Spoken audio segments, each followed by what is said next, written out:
Bon, alors vous hésitez entre le BTS assistant manager et puis le BTS assistant de gestion PME-PMI. Alors, ces deux BTS, ils ont en commun d'être des BTS assistanat d'entreprise.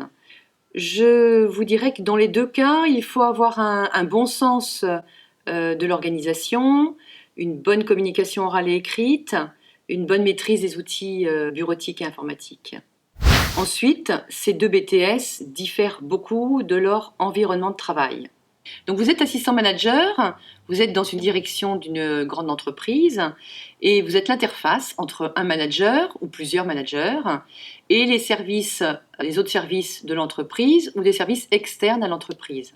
Par exemple, vous êtes assistant marketing dans une entreprise de parfums, beauté, cosmétiques et vous avez en charge le suivi des produits maquillage avec l'évolution des teintes.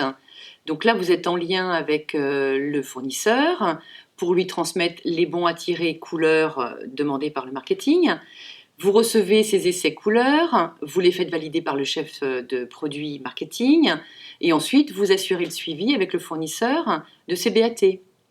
En gros, vous êtes un assistant spécialisé dans la fonction dans laquelle vous exercez. Quand vous êtes assistant de gestion dans une petite entreprise, vous êtes le collaborateur direct du dirigeant, vous avez une vision globale de l'activité de l'entreprise et vous participez donc à son développement et à sa pérennisation.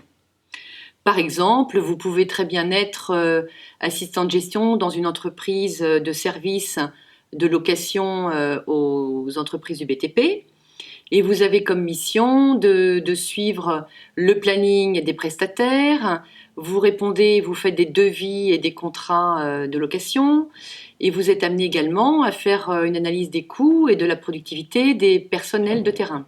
En résumé, vous êtes plutôt quand vous êtes assistant de gestion, un assistant qui recherche la polyvalence, une vision globale de l'entreprise avec une intervention dans l'ensemble des fonctions d'un dirigeant, à savoir le commercial, le marketing, les ressources humaines et la gestion bien sûr.